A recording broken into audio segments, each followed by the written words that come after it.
యేసుప్రభు ఎందుకు వచ్చాడు? పాపులను రక్షించుటకు. యోహాను రాసిన మొదటి పత్రిక 3వ అధ్యాయము 5వ వచనం.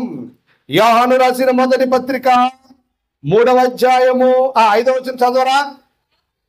పాపములను తీసివేయుటకై ఆయన ప్రత్యక్షమాయను.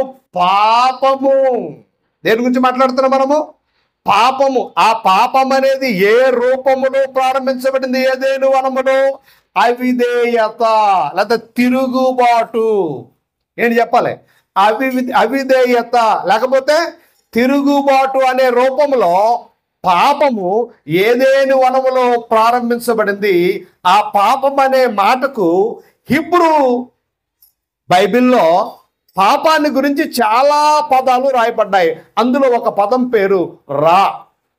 ఆర్ఏ రా. మన తెలుగులో రా అనే పదం. ఈ రా అనే పదము పాత నిబంధనలో హెబ్రీ భాషలో ఇంచుమించు 623 వచనాల్లో రాయబడింది. ఎన్ని వచనాల్లో? 623 వచనాల్లో ఈ రా అనే పదం 623 సార్లు వ్రాయబడింది. రా పాపాన్ని నిర్వచించే పదం ఇది. ఏ పదం ఇది? రా. హిబ్రూ పదం.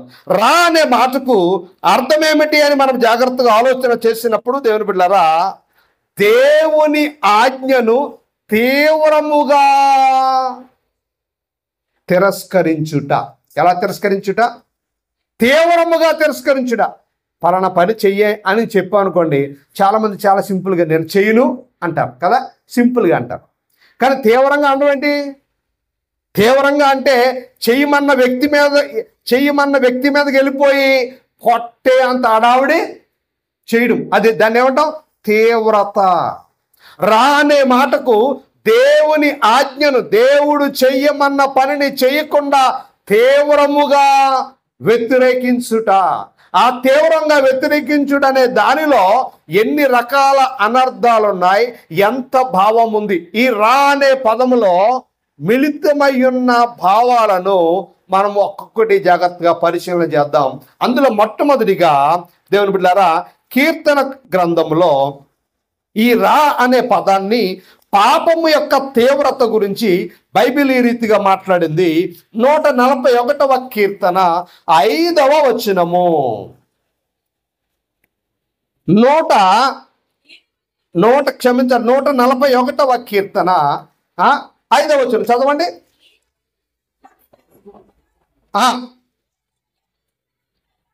వారు నిన్ను గద్దించుట నాకు తైలాభిషేకము,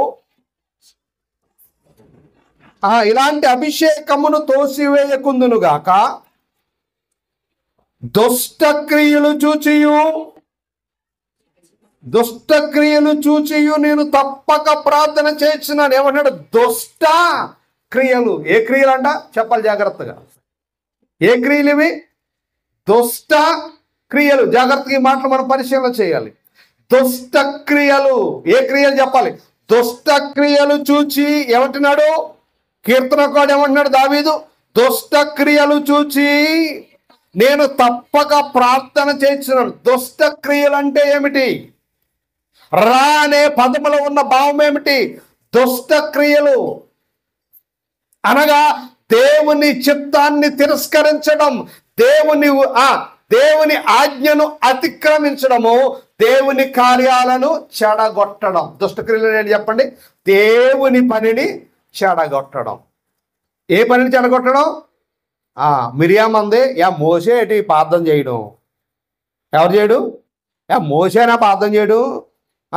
నాకంటే వెనకాల పుట్టాడు అదవా, నేను లేకపోతే ఆడు బతుకుండేవాడు కాడు, ఆడు యాసాలు అందట. ఎవరితోని? పెద్ద తమ్ముడైన అహరోనుతో. అహరోను ఏం మాటలేదు, చూస్తా ఉన్నాడు. నాకులాగా తెంగరోడు పాపం చూస్తా ఉన్నాడు. మోసే ఏమీ మాట్లాడలే. దైవజనుడు, ప్రవక్త ఏం మాట్లాడలే.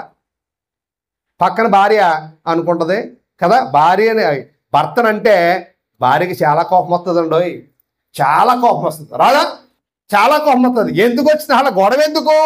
భార్య కోసమే వచ్చింది. ఎందుకు? కూషు దేశపు స్త్రీని పెళ్లి చేసుకున్నాడు. ఎలాగుంది? నల్ల బంగారం. ఏ బంగారం చెప్పండి? నల్ల బంగారం. ఇంతకీ ఆవిడ గురించి కామెంట్ చేస్తూ ఉంటే, భార్యనంటే వాస్తవానికి భర్తకి ఏం రావాలి చెప్పండి? కోపం రావాలి. వచ్చిందా? ప్రాణాపాయ పరిస్థితి వచ్చింది.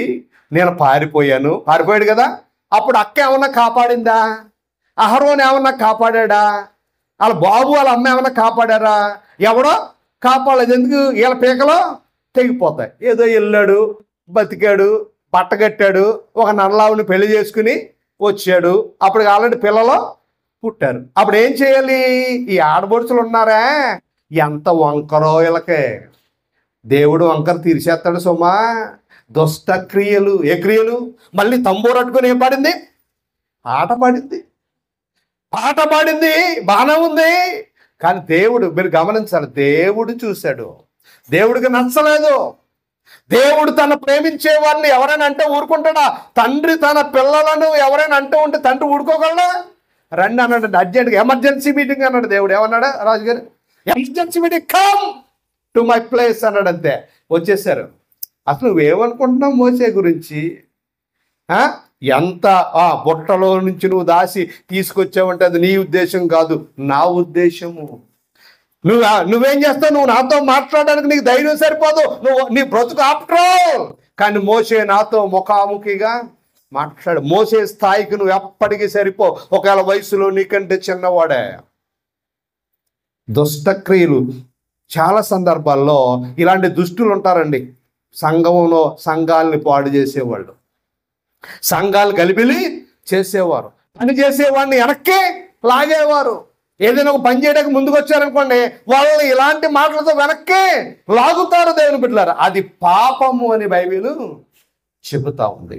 దేవుని పని చేసే వారిని అవమానపరిస్తే పాపము. దేవుని పనికి ఆటంకం కలిగిస్తే పాపం. బైబిల్లో ఒక మాట రాయబడింది. ఏమనంటే, ఎవడైనా దేవుని మందిరమును పాడు చేసిన యెడల దేవుడు వానిని ఏం చేస్తాడు? పాడు చేయను. దేవుని చిత్తాన్ని వ్యతిరేకించే వారిని దేవుడే మాత్రమే విడిచి పెట్టడు అని లేఖనము చెబుతా ఉంది.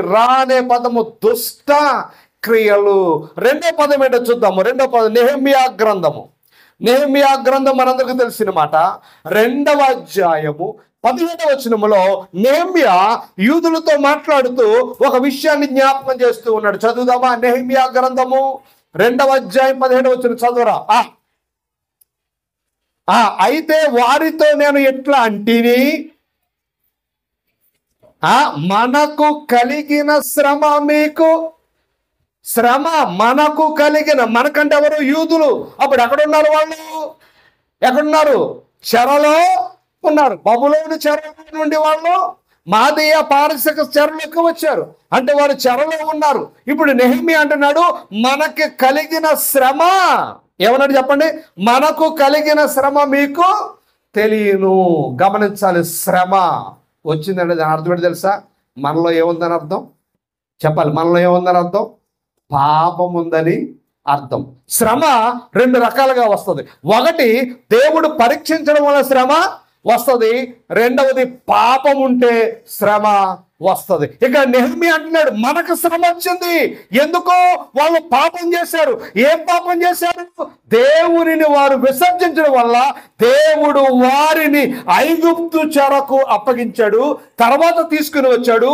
మరలా దేవుని వారు విసర్జించినప్పుడు రెండోసారి వాళ్ళని బబులోను చెరకు చెప్పలే అప్పగించాడు. దేనికి అప్పగించాడు అంటే, శ్రమ ఎందుకు వస్తుందని చెప్పాలి. ఒకటి, దేవుడు నిన్ను పరీక్షిస్తాడు, ఇబ్బందులు కొలుములో నిన్ను కాలుస్తాడు. రెండవది, నీ పాపము నీకు శ్రమను తెచ్చి పెడుతుంది. మొట్టమొదటిగా దేవుడు పరీక్షిస్తాడు. రెండవది, పాపము ద్వారా మనకేమొస్తుందంటే శ్రమ కలుగుతుంది. ఇప్పుడు నెహెమ్యా గ్రంథములో యూదులకు కలిగిన శ్రమ దేవుడు పరీక్ష పెట్టలా. వాళ్ళు స్వయంకృత అపరాధం వల్ల వాళ్ళకి ఏమొచ్చింది? శ్రమ వచ్చింది. అనే పదములో దుష్ట క్రియలు అనే స్వభావం ఉంది. రెండవది, పాప స్వభావం వల్ల వాళ్ళకి ఏమొచ్చింది?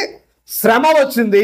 మూడవదిగా మరొక మాట చూద్దాం. మూడవదిగా సమూయేలు మొదటి గ్రంథము, సమూయేలు మొదటి గ్రంథము ఏమండి 10వ అధ్యాయము, సమూయేలు మొదటి గ్రంథము 10వ అధ్యాయము 19వ వచనం చదువురా తల్లి. అయినను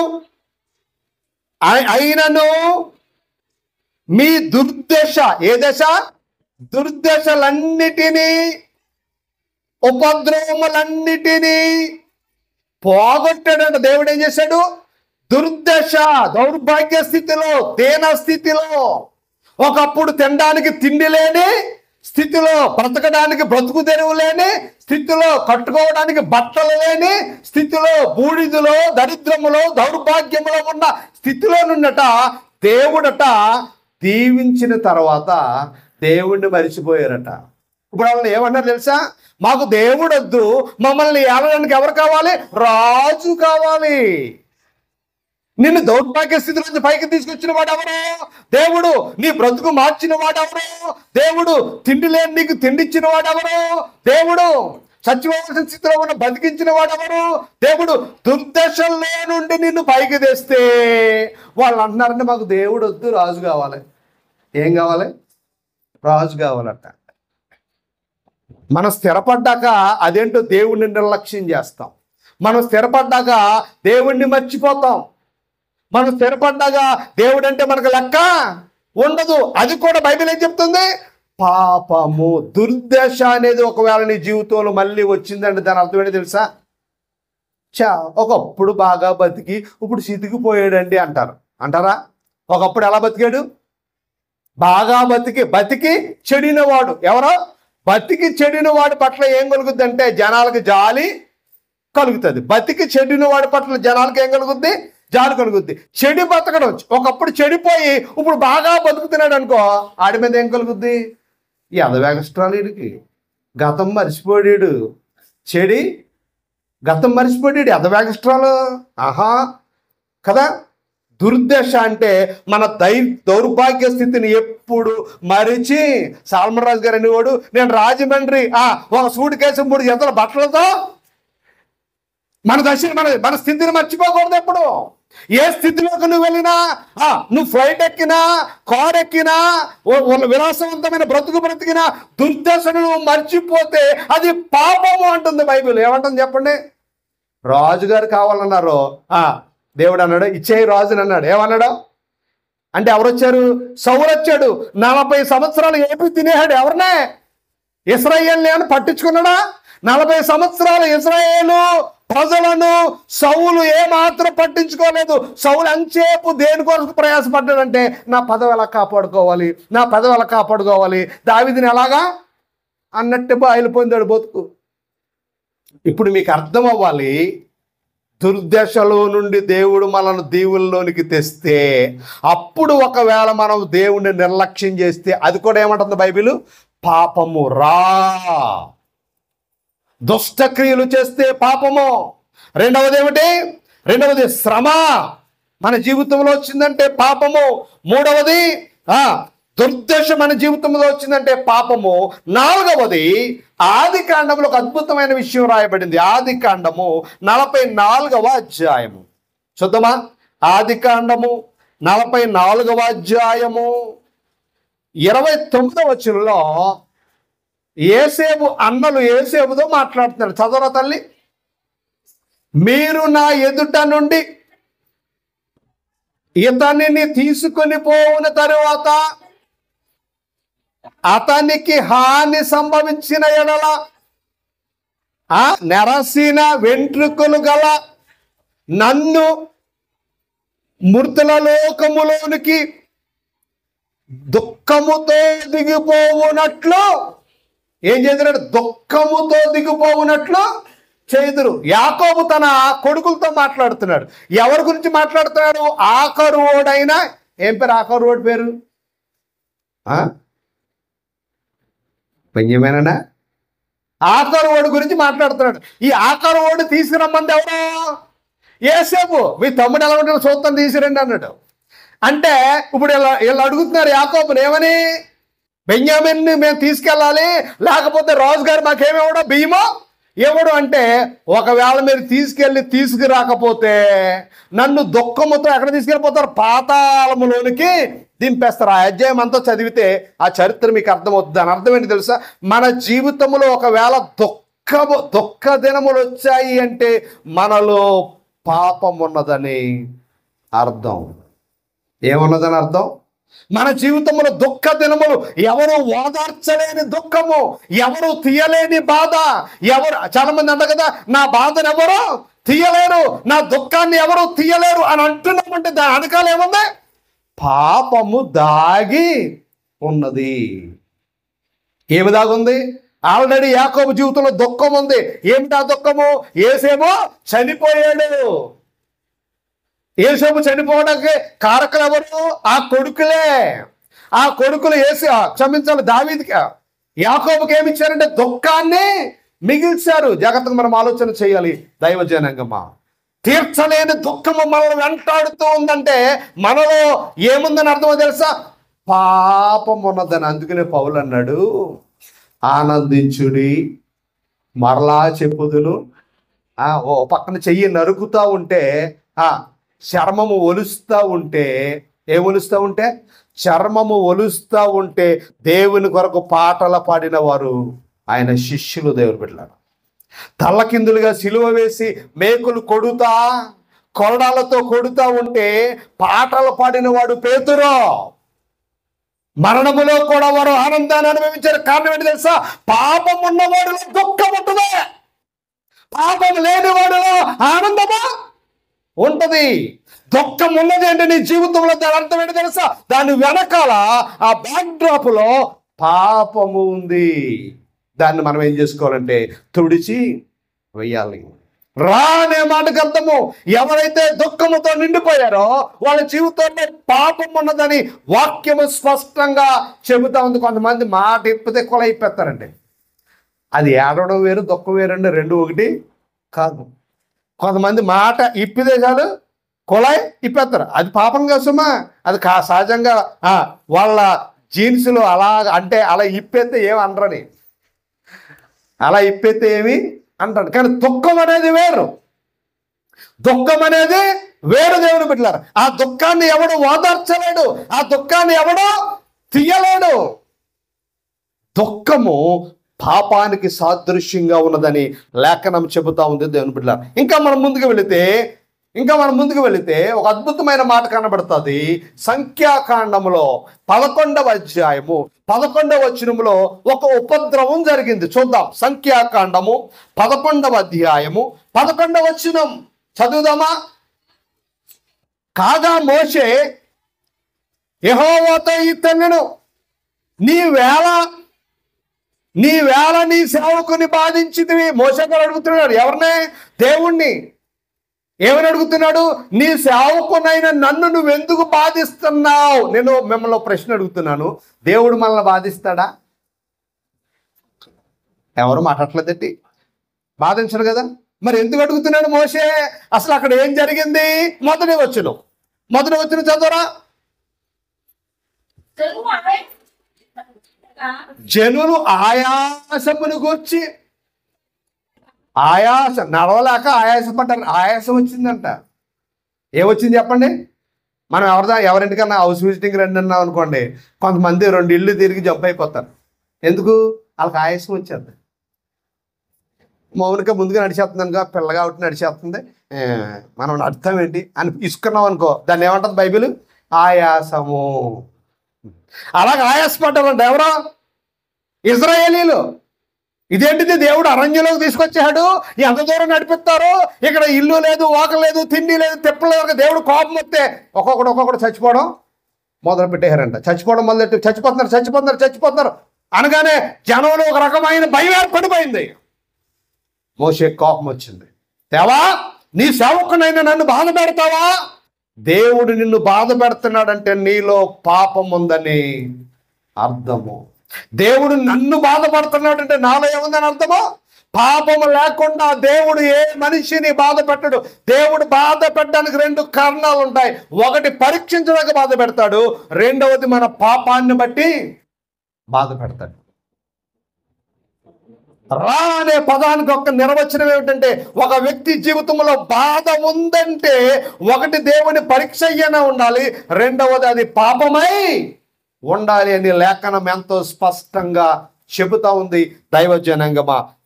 మరొక మాట, 6వ మాట, ఒక అద్భుతమైన మాట బైబిల్లో వ్రాయబడింది. జ్ఞానైన సొలొమోను అంటాడు ప్రసంగి గ్రంథములో, జ్ఞానైన సొలొమోను ప్రసంగి గ్రంథములో అద్భుతమైన మాట మాట్లాడుతున్నాడు. 8వ అధ్యాయము 6వ వచనాన్ని చదువుదాం. ప్రసంగి గ్రంథము 8వ అధ్యాయము 6వ వచనం చదవరా. ప్రతి సంగతి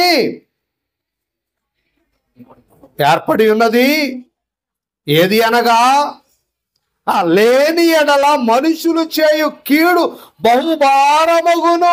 ఏమంటున్నాడు? మనుషులు చేయు కీడు బహు భారమగును. ఈ మాట జాగ్రత్తగా గమనించాలి. కీడు అనే పదం వాడబడింది. ఏ పదం? కీడు. మనుషులు చేయు కీడు. జాగ్రత్తగా ఈ మాట మనం గమనించాలి దేవుని బిడ్డలారా. మిస్సరీ అన్నది ఇంగ్లీష్లో. మనుషులు చేయు కీడు, మిస్సరీ అనే పదం ఇంగ్లీష్లో వాడాడు. దాని భావం ఏమిటంటే, కీడు అనే మాటకు అర్థం ఏంటంటే, ఆడు నాశనం అయిపోతాడు, ఇతరులని నాశనము చేసేస్తాడు. వాడు నాశనం అయిపోతాడు, ఇతరులను నాశనము చేసేస్తాడు. ఇది కీడు అంద బైబిల్లో. కీడు. నీకు నువ్వు నాశనం అయిపోతావు, ఇతరులను కూడా నువ్వేం చేస్తావు? నాశనము. చాలా మంది అంటారు కదా, ఆడు పోతే పోయాడు, ఆడితో పాటు కుటుంబాన్ని కూడా పాడు చేసేసాడండి. ఆడు పోతే పోయాడు, ఆడి కుటుంబాన్ని అంతటిని జైలు పాలు చేసేసాడండి. ఆడు పోతే పోయాడు, కుటుంబాన్ని అంతటిని చంపేశాడండి అంటారా? కీడు. కీడు అనే మాటకు అర్థము మనం నాశనం అయిపోతాము, మనతో పాటు 10 మందిని మనం నాశనము. ఇలాంటి స్వభావం ఎవరిలో ఉందో అది పాపము, పాప స్వభావం. మనం పాడైపోతున్నాము కదా, కనీసం ఇతరులైనా బాగుపరచాలి. మనం చెడిపోతున్నాం కదా, ఇతరులైనా మనం బాగు చేయాలి. ఇప్పుడు ఇది ఎత్తే ఏమవుతాము? పాడైపోతాం. అవునా కదా? ఇది ఎత్తే మనం ఏమవుతాము? పాడైపోతాం. ఒక గన్నేసామనుకోండి, ఏమవుతాము? పాడైపోతాం. ఓ గన్నేసి ఏమండి ఓ బాటిల్ ఇస్తామనుకో, పాడైపోతాం. నాకు తెలిసే తెల్లా. నేను అంటాను, సాయంకాలం పార్టీ ఉంది, మూర్తి గారు పుల్లు తెచ్చాను వచ్చేయండి అనగానే నా లెవర్ ఎలాగ చెడిపోయింది, ఆయన లెవర్ కూడా ఆటోమేటిక్గా కీడు చేయడం. కీడు అంటే అర్థం అది మనం నాశనం అయిపోతూ నలుగురిని నాశనము చేయడం. నేనేమైపోయినా పర్లేదు కానీ నాతో పాటు నలుగురు నాశనం అయిపోవాలి. ఎవడవాడు అంటే సాతాను. ఎవడవాడు? నేను ఎలాగ నరకానికి వెళ్ళిపోతాను కదా, నాతో పాటు ఎంతమంది దొరికితే అంతమందిని నరకానికే. కీడు అది పాపం. వాళ్ళలో ఎన్ని లక్షణాలు చూడండి. ఈ లక్షణాలన్నీ ఎవరి నుంచి వచ్చినాయి? ఈ లక్షణాలు ఎవరి వచ్చినాయి? దుష్టక్రియలు ఎవరి నుంచి వచ్చినాయి? బాధ పెట్టే స్వభావం ఎవరిదే? యోబుని ఎవరు బాధ పెట్టారు? యోబుని ఎవరు శ్రమల పోటు చేశారు? ఇవన్నీ పాపపు లక్షణాలన్నీ ఎవరి నుంచి వచ్చినాయి? దేవుళ్ళలోంచి. ఏమి పాపానికి మూలము దేవుడు కాడు. ఎన్ని పాయింట్లు మనం మాట్లాడుకున్నాం కదా. మొట్టమొదటిగా శ్రమ, రెండవది దుర్దశ, మూడవది దుఃఖము, నాలుగవది బాధ, ఐదవది కీడు, ఆరవది ఒక అద్భుతమైన మాట రాయబడింది. 6వ మాట చూద్దాం దేవుని బిడ్డలారా. 6వ మాట ఏమండి? 6వ మాట చెప్పేసాను. 7వ మాట. మొట్టమొదటి మాట ఏమన్నాను? దుష్టక్రియలు, రెండవది శ్రమ, మూడవది దుర్దశ, నాలుగవది దుఃఖము, ఐదవది బాధ, ఆరవది కీడు, ఏడవది ట్రబుల్. ఏడవది ఏంటి చెప్పండి? ట్రబుల్ అంటే ఆపత్కాలము. ఏ కాలం ఇది? ఆపత్కాలము.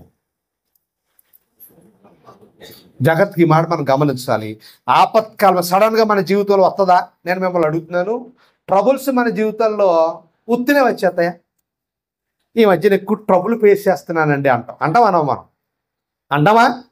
చాలా ట్రబుల్ ఫేస్ చేస్తున్నానండి, అబ్బా చాలా సమస్యలు నన్ను సుడిగిండలా ముంచేస్తున్నాయండి, నేను అంత మంచోడినే అండి అంటామనమా? మాట్లాడలేదంటే ఎవరని? నేను చాలా మంచోడినండి, నాకేం తెలియదండి, ఇంట్లో అన్నం తింటానండి, డ్యూటీకి వెళ్తానండి, మధ్యాహ్నం మా భార్య క్యారేజ్ తింటానండి, మళ్ళీ ఇంటికి వచ్చి పెరుగన్నమే తింటాను. కానీ నాకు ఏమి ఎక్కువ పోనీ ట్రబుల్స్ ఎక్కువ, ఆపత్కరమైన పరిస్థితులు, విపత్కరమైన పరిస్థితులు వచ్చేసాయి అంటే దాని వెనకాల ఏముందో తెలుసా? పాపం ఉన్నదని అర్థము. ఒకసారి చూద్దాం ఆ మాట. కీర్తన గ్రంథము 41వ అధ్యాయం, మనందరికీ తెలిసిన మాట. కీర్తన గ్రంథము అందరూ తీయాలి, 41వ అధ్యాయము. తీసారా? ఎంత అద్భుతమైన విషయం అక్కడ వ్రాయబడిందో ఒకసారి నేను మీ ముందు ఉంచడానికి ఇష్టపడుతూ ఉన్నాను. మొదటి వచనం చదువుదాం. మొదటి వచనం, నానా వేదలను కటాక్షించువాడు ధన్యుడు, ఆపత్కాలమందు యెహోవా వానిని. అంటే ఆపత్కాలం అనేది నీ పాపం వల్ల వచ్చింది, కానీ దాన్ని తప్పించేవాడు దేవాతి దేవుడు. ట్రబుల్, బండి ట్రబుల్ ఇచ్చింది అంటాం. ఏం ట్రబుల్ ఇచ్చింది? టయానికి ఇంజిన్ ఆయిల్ వేసావా? టయానికి ఇంజిన్ ఆయిల్ వేసావా? కార్ ట్రబుల్ ఇచ్చింది అంటాం. దాని మెయింటెనెన్స్ టైం టు టైం చేసావా? ప్యాచ్ పడింది అంటాం. అంటే టైర్ లైఫ్ ఎంతో నీకు తెలుసు కదా అంటాం. సహజంగా మనం అనేది కార్ ట్రబుల్ ఇచ్చిందండి, బండి ట్రబుల్ ఇచ్చిందండి, ఫోను ట్రబుల్ వచ్చింది. 24 గంటలు పాముతూ ఉంటే ట్రబుల్ రాదేటి? ఫోను పామేస్తూ ఉంటాం ఇలాగ, రీల్స్ మీద రీల్స్ చూసి చూసి చూసి చూసి కళ్ళు సింత నిప్పులాగా అయిపోయి ఈ మధ్యన చాలా ఫోటో వస్తుందండి. ఏమవుతుంది? మా నమ్మగారు ట్యాబ్లెట్ ఇస్తారా? ట్రబుల్ ఎందుకు వచ్చింది నీకు? ట్రబుల్ ఎందుకు వచ్చింది? నువ్వు తెచ్చుకున్నావు. ఆపత్కాల పరిస్థితి నీ జీవితంలో వచ్చిందంటే దాని స్వభావం దేనికి ముడిపడి ఉంది? పాపానికి ముడిపడి ఉంది. రా అనే పదములో 7 భావాలు నేను మీకు చెప్పాను. ఇది మొదటి మాట. హెబ్రీ బైబిల్లో రాయబడిన మొదటి మాటకు రా అనే పదానికి ఎన్ని అర్థాలు చెప్పాను?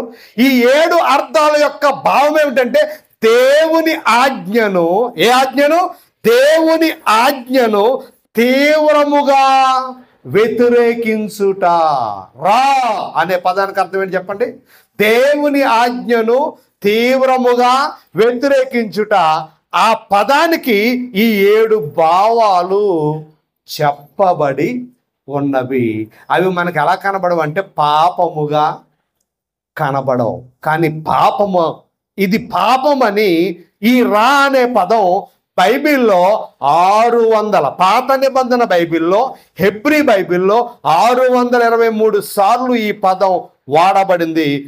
అదే రీతిగా బైబిల్లో రా అనే పదం తర్వాత వాడబడిన 2వ పదం ఏంటంటే రషా. 2వ పదం ఏంటి చెప్పండి? రషా, హెబ్రూ పదం. ఈ రషా అనే పదం బైబిల్ చరిత్రలో ఎప్పుడు వాడబడిందంటే బబులోను చెరకి ముందు ఈ పదం ఎక్కడా లేదు. బబులోను చెర తర్వాత ఈ పదం ఎక్కువగా వాడబడింది.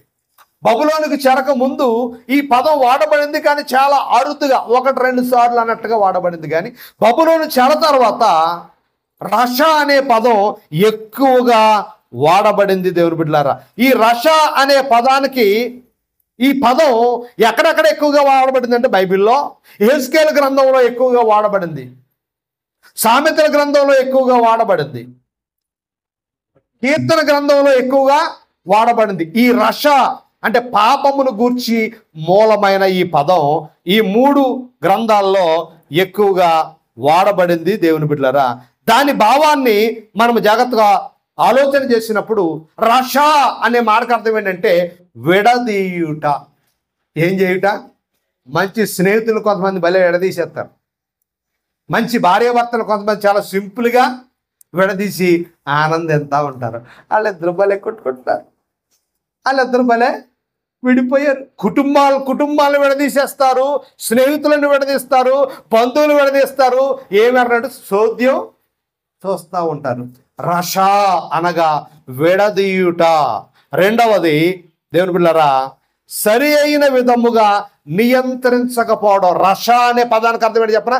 సరి అయిన విధముగా నియంత్రించకపోవడం. ఒకడు తాగుతున్నాడు అనుకోండి, తల్లి ఏం చెప్పాలి? తల్లి ఏం చెప్పాలండి? తండ్రి ఏం చెప్పాలి? తల్లి కొనిచ్చింది అనుకో, తల్లి కొనితే ఏమంటారు దాన్ని? రష. అంటే తప్పును నియంత్రించలేక పోతున్నావు. ఒక కొడుకు వ్యభిచారం చేస్తున్నాడు, తల్లి చూసింది, ఏం చేయాలి? నియంత్రించాలి కదా. ఒక కూతురు వ్యభిచారం చేస్తా ఉంది, తల్లి ఏం చేయాలి? నియంత్రించాలి. కొడుకు చేసిన తప్పును, కూతురు చేసిన తప్పును, కోడలు చేసిన తప్పును సరైన రీతిలో నియంత్రించకుండా దాటితే అది పాపము. రష, పాపాన్ని ఖండించక పోవడం కదా. మనం ఏమనుకుంటామంటే కొడుకే కదా, ఆడే చేస్తాడు, కూతురే కదా, నా కూతురే కదా, కవర్ చేస్తాం, కవర్ చేయమా. మనం మాత్రం ఎంత, నేనే పాపము చేయట్లేదు, నేనే పాపము. రష అంటే అర్థం ఏంటి తెలుసా? తప్పుని సరిచేయకపోవడము, తప్పుని సరిచేయకపోవడం పాపం. తప్పుని హెచ్చరించకపోవడం కూడా పాపం. ఎవరైనా బూతులు తిడుతున్నారు అనుకోండి, సండే స్కూల్ టీచర్ ఏం చేయాలంటే లెంప మీద 2 పీకాలు. అలా పీకలేదు అనుకోండి, అది కూడా ఏంటి చెప్పండి? రష. నా ఎదురుకుండా ఎవరన్నా బూతులు మాట్లాడుతున్నారు అనుకోండి, అయ్యి బాబు మళ్ళీ బూతులు మాట్లాడుతున్నా కుమారమ్మ అంటే గుడికి రాదేమో అని నేను అనుకున్నాను అనుకోండి, రష. అది నాకు పాపం, అది నాకు పాపం. ఎందుకంటే పాపాన్ని నువ్వు సరైన రీతిలో ఖండించలేకపోయావు, పాపాన్ని నువ్వు కవర్ చేసావు, అది పాపం అంటుంది బైబిల్. రష. బబులోను చెర తర్వాత ఈ రష అనే పాపములో ఇశ్రాయేలు జనాంగము నలిగి నలిగి నలిగి భ్రష్టులైపోయి సర్వనాశనం అయిపోయారని బైబిల్ చరిత్ర చెబుతా ఉంది. రష. కుటుంబాలను విడదీసేయడం, స్నేహితులను విడదీసేయడం, బంధువులను విడదీసేయడం, పాపాన్ని ఖండించక పోవడం. రష. యోబు గ్రంథంలో ఒక అద్భుతమైన మాట దీని గురించి రాయబడింది. ఒకసారి చూద్దామా? యోబు గ్రంథము 3వ అధ్యాయం. ఒక అద్భుతమైన మాట దీని గురించి లేఖన మీదిగా రాస్తూ ఉంది. యోబు గ్రంథము 3వ అధ్యాయము 17వ వచనం. యోబు గ్రంథము 3వ అక్కడ దుర్మార్గులు ఇక శ్రమపరచరు,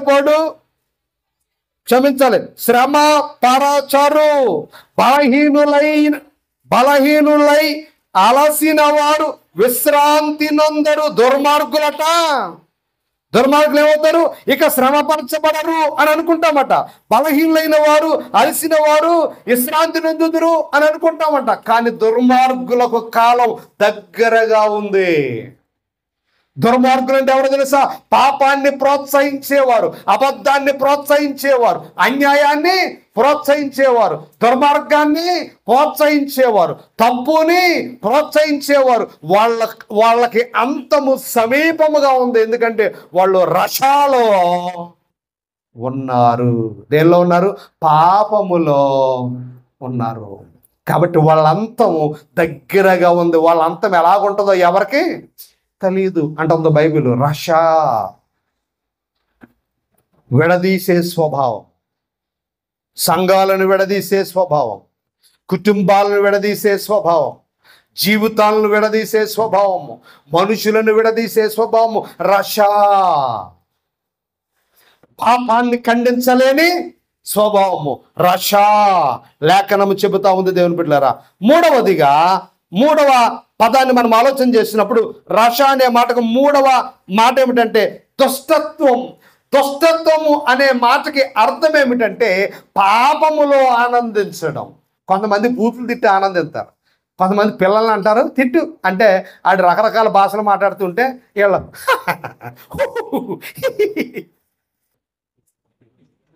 అంటారు. నిజం చెప్పండి, టీవీలో డైలాగులు వస్తూ ఉంటాయి, టీవీ చూస్తూ ఉంటారు కదా, అత్తగారు కోళ్ళగారు తిట్టుకుంటూ ఉంటారు. ఏ సీరియల్ అది? పేర్లు తెలవగానే నాకు ఆ డైలాగులు చూసి భలే కాదు. అత్తగారు కోళ్ళ మీద కోపమనుకో, కోళ్ళకి అత్తగారి మీద కోపమనుకో, ఆ డైలాగ్ చూసి అలా ఆనందించడం కూడా చెప్పాలి రష, పాపము. మా అత్తగారికి అలా జరిగిందా? మా భలే జరగాలి. పాపం, రష. మా కోళ్ళకి అలా జరిగిందా? మా భలే జరగాలి.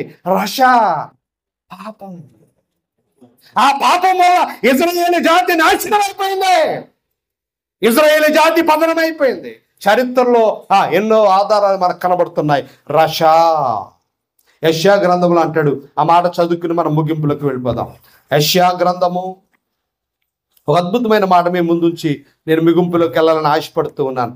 యెషయా గ్రంథము 57వ అధ్యాయం చూద్దామా? యెషయా గ్రంథము 57వ అధ్యాయము 20వ వచనం. భక్తిహీనులు కదులుచున్న సముద్రము వంటి వారు, అది నిమ్మలింప. కొంతమందిని కంట్రోల్ చేయలేం, కొంతమందిని ఏం చేయలేం, కంట్రోల్ చేయలేం. ఎంత ఆపాలన్నా ఆపలేం, పాపాన్ని ఆపలేం. భక్తిహీనుడు పాపం చేస్తూ ఉంటే పాపాన్ని మనము ఆపలేం. భక్తిహీనులు ఎలాగుంటారంటే ఎంత భయంకరంగా రాయబడింది. భక్తిహీనులు కదులుచున్న సముద్రం వంటి వారు, అది నిమ్మలింపనేరదు. దాని జలములు బురదను మైలను పైకి తెచ్చును. దుష్టులకు నెమ్మది ఉండదని నా దేవుడు. పాపం చేసినోడికి ఎప్పుడూ నెమ్మది ఉండదు. ఏం చేసినోడికి? ఆడు పాపం చేస్తున్నాడు కానీ వాళ్ళకి ఏముండదు తెలుసా? నెమ్మది ఉండదు. వాడంత దౌర్భాగ్యుడు, దౌర్భాగ్యురాలు ప్రపంచంలో ఎవరో రష. ఒకవేళ పాపంలో ఉన్నవాడికి ఏముండదు, నెమ్మది ఉండదు, నెమ్మది ఉంచదు. ఎందుకంటే సముద్రం నెమ్మదముగా ఉండడము అసాధ్యము. పాపం చేసేవాడు ప్రశాంతంగా ఉండడము. ఏమైందో కానీ మధ్యన మా ఆయన తగ్గొంతులే వేస్తున్నాడు అని అన్నాం అనుకో, అంటే మనసులో ఏముంది? పాపం ఉన్నవాడు తిన్నంగా ఉండలేడు. ఏమైందో కానీ మధ్య నా భార్య నా మీద పడిపోతుందని భర్త అన్నాడు అనుకో, పాపం ఉన్న జీవితములో ఉన్న వ్యక్తి నెమ్మదిగా ఉండదు. రష మొట్టమొదటి మాట ఏంటి? రా. రెండవది రష. రష అనగా విడదీయుట. రెండవది పాపాన్ని ఖండించకపోవడా. మూడవది పాపపు మాటలు విని సమ్మగా ఎంత మధురమైన పాపములో ఆనందించడం. పాపము అని బైబిల్ చెబుతా ఉంది. పాపము అనే మాటకు 2 పదాలు ఈరోజు మనం నేర్చుకున్నాం. రాబోయే దినాల్లో చాలా పదాలు మనము నేర్చుకోబోతూ ఉన్నాం. నమ్మి బాప్తిసం పొందినవాడు రక్షింపబడును, నమ్మని వానికి శిక్ష విధింపబడును.